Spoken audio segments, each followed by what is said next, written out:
Et toi, est-ce que t'es bi? Une question et un sujet de société, celui d'une orientation sexuelle, mais pas seulement. Deux lettres et un préfixe tirés du latin et indiquant le redoublement, la répétition et la réciprocité. Être bi, c'est donc choisir de ne pas choisir, comme on ne choisit pas, du moins normalement, entre sa mère et son père, entre sa fille et son fils, ou entre un coup de blanc et un coup de rouge. Ou alors si, de choisir et assumer son attirance pour les deux. Alors aujourd'hui, en ce 14 décembre 2022, historique pour le monde arabo-musulman, pour l'Afrique et surtout pour le Maroc, ils sont des centaines de milliers de bi, probablement plus d'1,5 million selon l'INSEE en France, des dizaines de millions selon CNews. De franco-marocains, de Français d'origine marocaine, qu'ils soient de quatrième, troisième ou seconde génération, ou encore de Marocains vivant en France. D'une communauté parmi les plus importantes de notre pays, qui a versé son sang en première ligne pour défendre la France face à la barbarie, avant de se battre face à elle pour son indépendance. D'une communauté d'immigrés qui a versé sa sueur dans les usines et les mines, et dont un coup de grisou ce soir serait bien moins tragique que ceux connus des décennies durant dans le nord de la France. De deux pays dont l'histoire s'écrit communément depuis longtemps, d'anciens protectorats alliés stratégiques en Afrique et sur la Méditerranée. Deux nations, deux peuples unis comme des binômes. Alors aujourd'hui, on pensera fortement à ces bi, qui seront tout autant binationaux que bipolaires face à leurs deux amours, face à un choix déchirant ou une préférence assumée mais qui ne doit subir aucun jugement. La promesse, quoi qu'il arrive, ce soir en tout cas, d'être à la fois fou de joie et empli de déception. La possibilité aussi de voir la liesse l'emporter sans arrière-pensée, juste pour kiffer. Dans une identité à la double culture, à mi-chemin entre deux pays, entre deux continents, comme une ouverture. En espérant bien évidemment des scènes de fêtes communes, sur des Champs-Élysées qui résonneront, à nouveau comme un symbole, celui d'une communauté marocaine investissant la plus célèbre avenue de France, symbole au final d'une intégration dans le patrimoine de notre pays. Alors ce soir, il ne sera pas question de visa, de polémique que certains voudront lancer au gré d'images déformantes. Juste de fraternité entre deux peuples qui s'aiment et d'une communauté qui ne demande qu'à vibrer. Sans choisir ou si, justement en choisissant, sans renier l'une de ces deux équipes de cœur.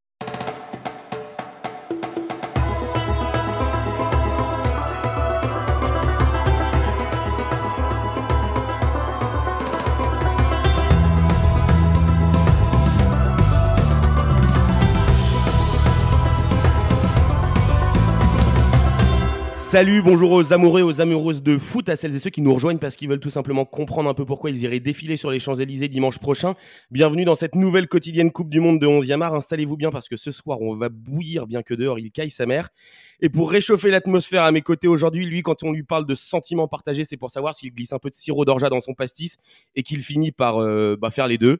Bipastis, bimoresque. Val, comment tu vas ? Écoute, très bien, mais j'ai développé plutôt un talent avec des mélanges Jet 27 et pastis. C'est absolument succulent. Wow. Et peut-être que ça renforce mon côté bipolaire, moi, puisque tu le sais, j'ai décidé de supporter l'équipe de France. Et dans un mois, je vais devoir retourner, dans 10 jours, je vais devoir probablement retourner à l'Olympique Lyonnais. Voilà, ce qui est un mélange de styles qui conduit très rapidement à la bipolarité. Est-ce que entre les deux, tu vas pas retourner à l'Olympique tout court ? Celui de Saint-Ouen. Ah, l'Olympique, bien sûr. Mais là, tout le monde n'a peut-être pas la ref. On parle évidemment du bar qui est en face du stade du Red Star, du stade Bauer, évidemment. Mais non, mais bien sûr qu'on y retournera. Ah bah oui, avec grand plaisir, même s'il fait froid, on y retournera. Et puisqu'on parle d'alcool justement, on retrouve notre ancêtre préféré qui rêvait de faire un dernier beau voyage avant de quitter ce monde et qui se retrouve dans un bar argentin à Paris à déguster un peu de Fernet Branca.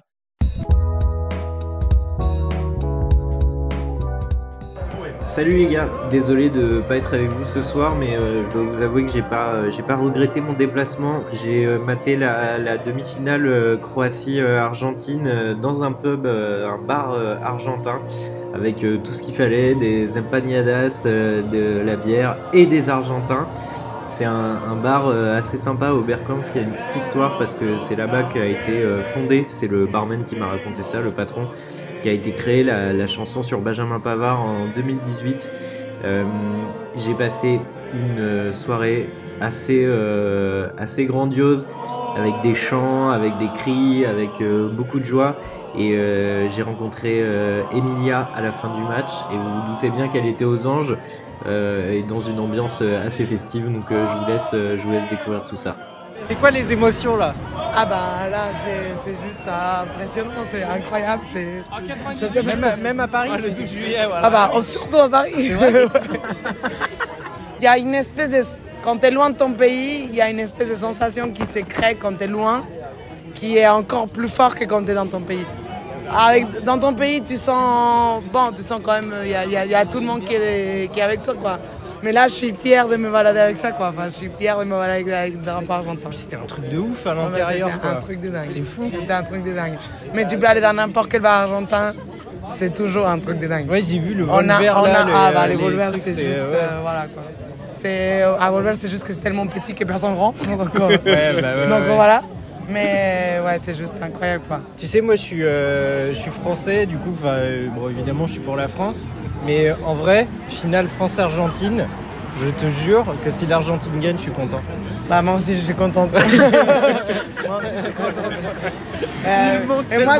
Et moi, j'étais sûr que je serais plus contente si l'Argentine gagne que si la France gagne. Non, mais l'histoire est trop belle. Ouais. Et étant ici, c'est beau, quoi. Enfin, c'est bon. C'est beau, c'est trouvé avec plein d'Argentins ici, c'est trouvé à chanter tous ensemble. C'est très beau. C'est vraiment très beau. Comment t'as vécu le match? Parce que le début, c'est... Celui-là, là? Ouais. Non, celui-là, franchement, beaucoup mieux qu'avec les Pays-Bas. On est d'accord. Avec les Pays-Bas, c'est avec les Pays-Bas que j'ai souffert, quoi. Parce que comme les tangos argentins, il faut toujours aller avec la souffrance et la douleur et le drama argentin. Il prend toujours le devant, donc c'est quand même cool de... Là, on a quand même gagné un tout petit peu plus tranquille, quoi. Donc, mais du coup, t'as pas eu peur en début de deuxième mi-temps, tu sais? Mais j'ai eu peur depuis toujours. Ouais. Enfin, j'ai peur toujours. Enfin, tout le temps. On a une bonne équipe, sûre, mais voilà. Après, je pense, c'est ce qu'on parlait au début, je pense que la tribune à Qatar, ça fait quand même la différence. C'est un truc de fou. On est très nombreux et je pense que ça se sent dans l'équipe, ça se sent dans l'esprit et c'est beau, quoi. Mais Messi, vous l'avez déjà vu comme ça? Possédé, comme si... Non, il parlait l'autre jour à la radio qu'il était maradonien, mec. Maintenant, je pense pas parce que j'espère qu'il va pas se prendre un trait de coke. Ouais. Mais sinon. Des ratements à l'école pour mais sinon. Non, mais les voir sentir un peu plus. Il a toujours été très profil bas et très tranquille et voilà. Même si je pense qu'au fond de lui, on l'a déjà vu pleurer dans plein, voilà. Mais là, les voir sentir le truc un peu plus, c'est... Et pour revenir à ce que tu disais, la tribune, est-ce que là, il n'a pas compris vraiment ce que ces gens ont fait pour venir au Qatar? Comment ils ont économisé pendant des années? Je pense. Ils ont hypothéqué leur maison, ils ont laissé leur travail.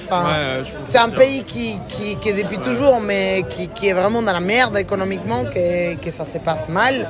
Et qu'aujourd'hui, malheureusement, parce que c'est un peu triste pour notre réalité, mais l'Argentin, les économies qu'il fait, il sert à rien. Il sert que à voyager et à dépenser tout de suite. Pourquoi? Parce que ça va se dévaluer, parce que l'inflation va faire que. Donc en fait, l'Argentin, l'argent qu'il a, c'est pour dépenser, c'est pas pour investir. Ça n'existe pas investir chez nous. Ça n'existe pas un crédit, tout ça, ça n'existe pas. Tu vas pas te mettre dans un crédit 25 ans pour acheter une maison. C'est mort, quoi. Donc en fait, l'Argentin aujourd'hui, il a l'argent et il pense au prochain Coupe du Monde à partir voir son pays. Mais il y a quand même, là, quand on voit la tribune, t'as quand même tellement d'Argentins à Qatar, quoi. Enfin, c'est plus loin, tu meurs, quoi. Et dans un pays où l'économie est tellement merdique, où vraiment, enfin... Et c'est sûr qu'à ces moments, il y a des Argentins qui achètent son billet d'avion. C'est clair qu'il n'a pas dit à sa femme, mais qu'il a quand même acheté les billets, machin. Il y en avait un qui racontait, un pote, Adrien, qui disait, j'ai économisé pour l'université, enfin pour les études de mes enfants, et du coup, on est tous partis au Qatar. Donc en fait, c'est ce que disait l'entraîneur aussi. Je pense que voilà, ils veulent nous donner la coupe, une espèce de geste au peuple. C'est pas juste. Donc je pense que Messi, il a son ego sûr. Il y a vraiment un côté où il veut vraiment nous dire, hé les gars, putain, depuis toujours, je suis là. Et là, il y a tous les peuples qui se tiennent, donc je pense que ça va les faire. Enfin, j'espère en tout cas. Merci beaucoup Alex de nous faire partager la passion et la joie ce soir de la communauté argentine qui va retrouver une nouvelle finale après celle perdue de 2014. Val, t'en as pensé quoi rapidement de ce match Argentine-Croatie? Bah écoute, je suis assez satisfait de me dire que si la France ne va pas au bout de cette Coupe du Monde, ce sera soit le plus grand joueur de tous les temps qui remportera sa Coupe du Monde et qui permettra de définitivement mettre fin à ce débat futile et stérile. Et dans l'autre sens, si le Maroc va au bout, bah ce sera probablement l'un, si ce n'est le plus beau vainqueur de Coupe du Monde de l'histoire. Ah bah en tout cas le plus surprenant.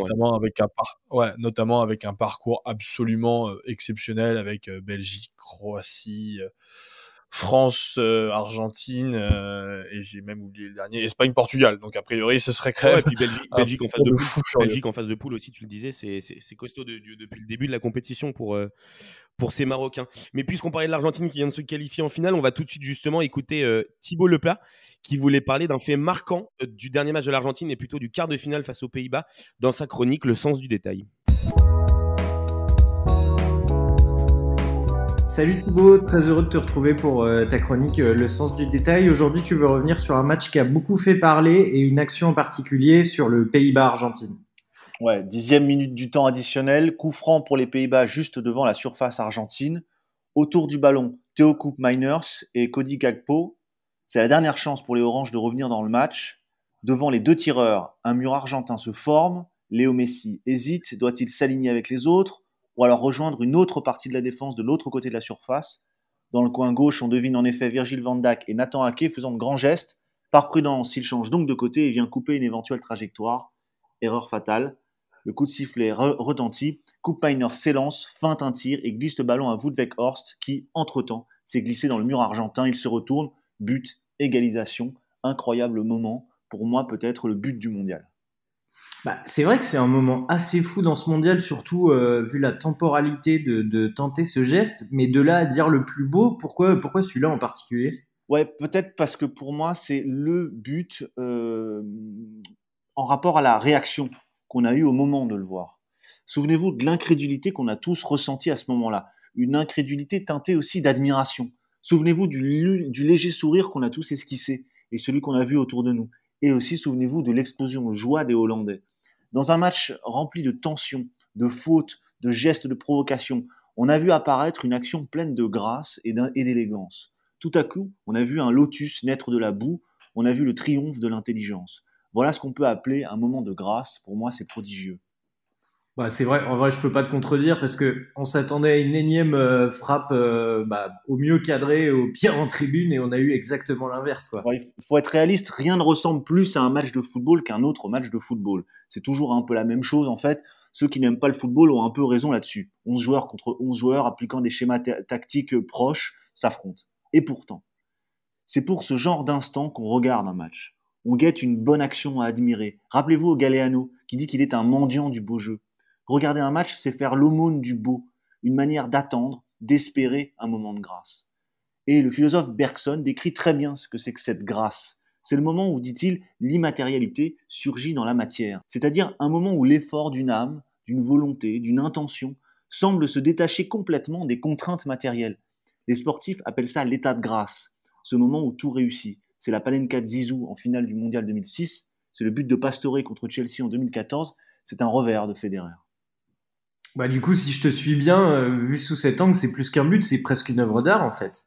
Pour moi, c'est l'action du mondial parce qu'elle répond à la question qu'on se pose sans cesse ici, le football est-il oui ou non de l'art ? Et si on se la pose sans cesse, cette question, et sans trouver vraiment de réponse claire, c'est peut-être parce qu'en réalité, elle est mal formulée. Le football est évidemment un sport avant d'être de l'art. L'esthétique n'est pas la préoccupation principale, encore moins en Coupe du Monde. La première, évidemment, c'est la performance. Mais en réalité, ce qu'il faut plutôt se demander, c'est pas est-ce que le football est de l'art, c'est quand le football devient de l'art. Et là, le but de Weghorst nous montre une réponse assez claire. Le football est de l'art quand il offre le spectacle de la grâce, de ce moment où on a l'impression que le temps s'arrête et que tout à coup, une volonté triomphe des circonstances. Les Hollandais auraient pu balancer un ballon en tribune pour la dernière occasion. Ils ont choisi une solution collective inattendue. Qu'à la fin ils perdent, c'est comme toujours un peu avec les Hollandais, à vrai dire, peu importe. Ils ont offert une magnifique occasion d'admirer de l'intelligence en liberté.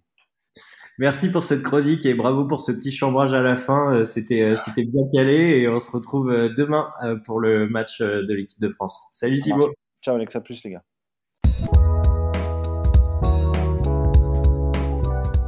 Thibaut que l'on retrouvera à nouveau samedi pour sa chronique Le Sens du Détail, sa chronique quotidienne, vous en avez l'habitude. Mais si en tout cas il y a bien une relation entre deux pays qui ne relève pas, elle, du détail, c'est bien celle entre la France et le Maroc. Et on va se pencher un petit peu sur ce match avec Jean-Baptiste Guégan qui nous décrit la relation amicale entre Français et Marocains, dont je rappelle au passage que les nationalités, comme pour tous les pays, s'écrivent bien avec une minuscule en première lettre, n'est-ce pas Julien Oudoul? Sans oublier également pour JB les récupérations politiques de notre côté de la Méditerranée, n'est-ce pas Julien Oudoul?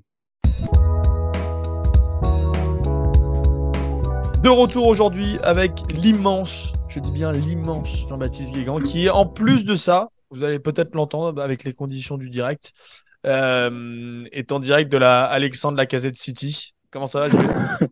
Écoute, je suis dans la capitale des Gaunes, ce paradis où il neige. Et en bon parisien qui a des Stan Smith, j'ai froid. Donc merci Lyon, merci pour tout ce que tu apportes au football français et à la froideur de mes pieds. Ouais. Ce qu'il apporte au football français en termes d'humour, parce que c'est vrai qu'on se marre quand même pas mal. Mais tu voulais évidemment nous parler de notre seul match du jour finalement, qui est évidemment ce France-Maroc qu'on attend tous fermement. Et toi, tu répètes à tout va sur tes réseaux sociaux depuis 3 jours que le Maroc, c'est la famille. Le Maroc, c'est la famille. Pour plein de raisons. D'abord, il y a une énorme communauté marocaine en France. On a plus d'1,3 million de personnes qui sont marocains ou binationaux en France. Donc, c'est la deuxième minorité extra-européenne en dehors de la minorité algérienne. Donc, il y a une vraie proximité. Cette proximité, elle est aussi une réalité de l'autre côté, finalement, de la Méditerranée. On a plus de 80 000 Français qui sont présents sur le sol marocain. Donc, il y a énormément de relations. La France est le premier partenaire économique du Maroc.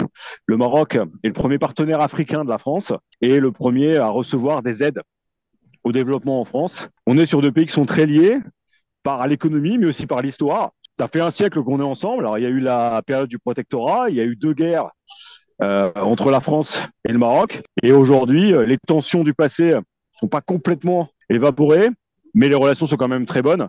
On peut vraiment parler de nos amis marocains, et quand je dis que c'est la famille, je le pense vraiment. Ouais, et tu le penses vraiment aussi parce que ça te permet d'aller faire des vidéos de quad dans le désert. Alors, des vidéos de quad dans le désert, et parce que j'ai de la famille à Marrakech, et que j'assume mon côté transnational, monsieur. C'est la France qui bouge, c'est la vraie France, monsieur. Voilà, donc toi, tu as absolument aucun problème avec le Marocain, contrairement à 2-3 de nos élus qui ont plutôt pas mal décidé de s'emparer de ce sujet pour faire valoir leur racisme décomplexé. Alors, en dehors de l'élu du 8e arrondissement qui, à un moment donné, émis l'idée qu'on pouvait fermer les Champs-Élysées, ce qui va être très drôle à faire en l'état, on a effectivement une récupération de la part de l'extrême droite qui est absolument impressionnante.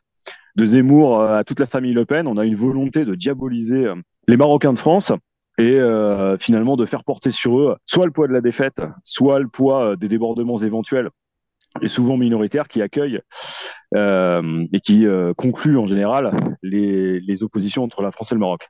Dans les faits, c'est de la récupération politique, politicienne. C'est aussi une manière d'attiser le feu sous les braises et de créer un incident. En sociologie, on appelle ça la prédiction autoréalisatrice.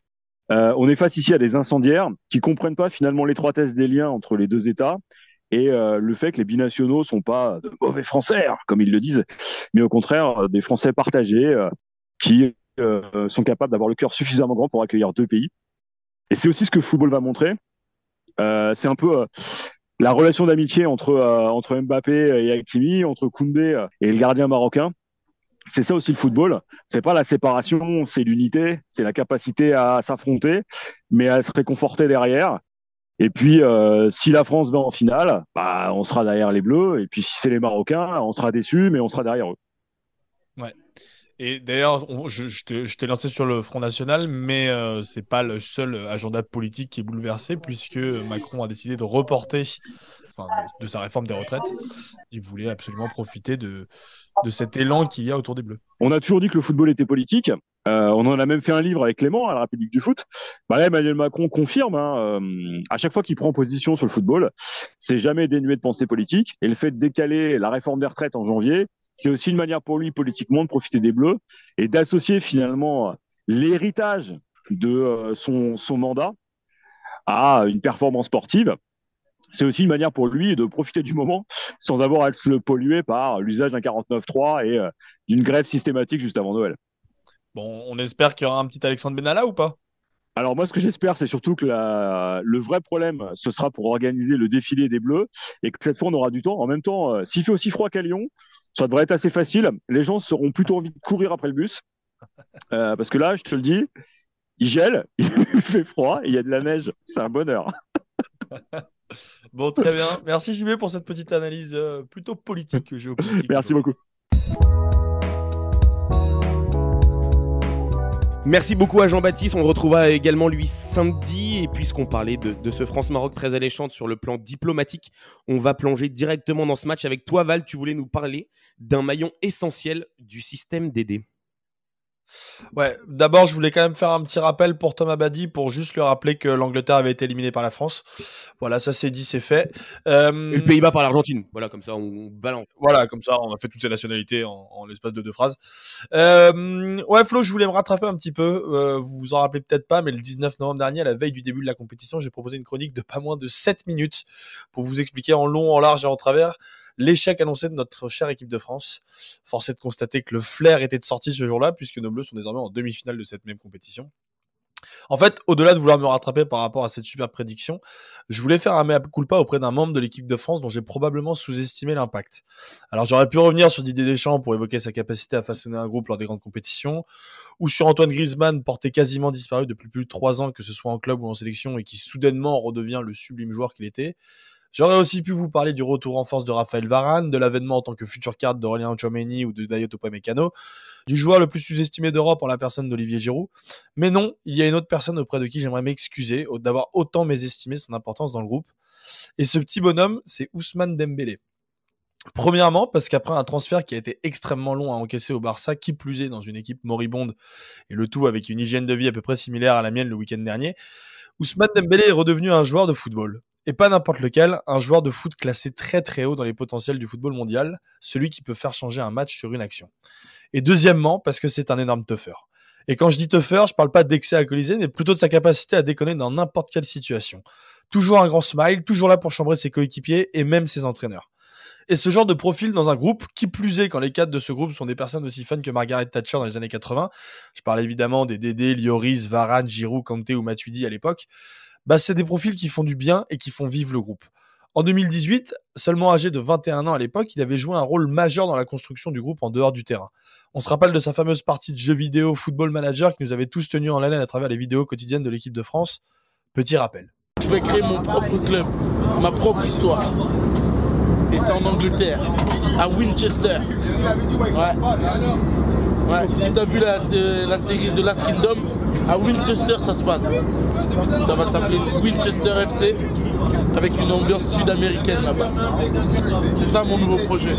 El Trafico. J'aime pas quand on m'appelle El Trafico. On m'appelle le businessman. Autre extrait qui illustre parfaitement la mentalité de Dembélé, c'est une interview en duo avec Antoine Griezmann pour la chaîne M6 après la Coupe du Monde 2018. C'est littéralement une compine de vannes, mais à mourir de rire. Premier exemple, quand Griezmann lui demande s'il préfère la coupe de Kanté ou celle de Kimpembe. Je préfère avoir la coupe de Presnel Kimpembe ou de celle de N'Golo Kanté. Presnel, je préfère avoir un petit truc sans caillou quand même. Quand même, hein. Ou quand on lui demande d'imiter cette interview mythique de Nabil Fekir en anglais, nouvel extrait. I recruit the ball. Non. En premier, il a dit. Description. I don't understand. No. Après, il a fait ok. Description. I recruit the ball. Memphis, I give pass. After, je sais même plus ce qu'il a raconté, j'étais mort de rire. Anabi, il est fort. Hein. Allez, un petit dernier pour la route quand Antoine Griezmann lui demande s'il connaît les règles de la Ligue des Nations. Oh, le coach il a dit, mais je comprends rien. Je comprends rien. Il y a 3 équipes déjà dans la poule, c'est quoi ça? Une qui descend, une qui monte. Le deuxième, il joue rien, il va en vacances. En gros, il y a un tournoi en juin pour les premiers. Ah non, je comprends pas, moi, j'ai pas compris. Franchement. Rien que cette année, quand un journaliste demande à Randall Colomwani une anecdote sur la vie du groupe, la seule chose qu'il trouva à raconter était une anecdote sur la phobie des chats d'Ousmane et comment tout ça avait amusé le groupe. Bref, vous l'aurez compris, c'est un maillon essentiel sur, désormais, et en dehors du terrain depuis plusieurs années. À l'Euro 2021, d'ailleurs, Dembélé avait dû déclarer forfait après le second match pour une blessure au genou. Tous les retours s'accordent à dire que l'ambiance au sein du groupe en avait pâti instantanément, laissant planer un climat beaucoup moins frais et beaucoup moins amical, dont on connaît probablement une partie des conséquences à travers cette élimination contre la Suisse. À l'heure des grands débats tactiques donc et des blagues sur la chatte à Dédé, est-ce que la seule solution finalement pour ne pas être champion du monde, ce serait pas d'avoir un gamin propulsé dans le grand monde professionnel dès l'âge de 17 ans et qui aura simplement réussi à garder son âme d'enfant et sa joie de vivre malgré les pressions du très haut niveau mondial? Eh ben merci Val pour cette belle petite ode à Ousmane Dembélé. C'est clair que ça fait un an et demi là qu'on le voit vraiment progresser sur tous les plans avec le Barça, notamment depuis l'arrivée de Xavi, même si c'est avant tout une remise en question personnelle et sur sa vie aussi, mais ça fait vraiment plaisir de le voir en équipe de France et à ce niveau-là. Et puis surtout, c'est hyper drôle de le voir et de l'entendre parler en interview.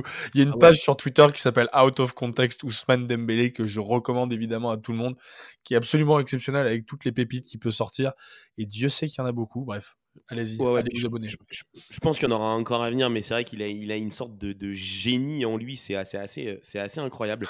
Bah écoute, merci beaucoup Val, merci beaucoup Alex pour cette belle quotidienne. Ce soir, on s'apprête tous à vibrer sacrément. Moi, je vais m'apprêter à vibrer au milieu d'un concert avec 15 000 personnes, mais ça va être particulier pour vivre une demi-finale du Coupe du Monde. Surtout avec un Belge. Comment ? Surtout avec un Belge. Surtout avec un Belge. Ouais, je pense que demain, il va pas trop le dire. Hein. Il va plutôt, il va faire profil bas. Contextualise, Flo. Oui, évidemment, je travaille à l'Arena, à l'Accor Arena à Paris-Bercy. Donc demain, nous accueillons Damso qui fait le premier de ces 4 concerts. Voilà. Donc je pense que ça va être une ambiance particulière dans son public qui est quand même fan de foot. Mais bref, de toute façon, la Belgique n'est plus là, quoi qu'il se passe. On sera très heureux pour les Marocains s'ils y passent, même si on sera très très déçus pour les Français. Et évidemment, les Marocains seront quand même emplis de fierté si jamais le chemin s'arrête là pour eux demain. On espère évidemment que tout se passera bien. De voir quand même la France passer, de voir la France briller jusqu'à dimanche. Et puis ensuite, il sera temps de penser à un certain Noël.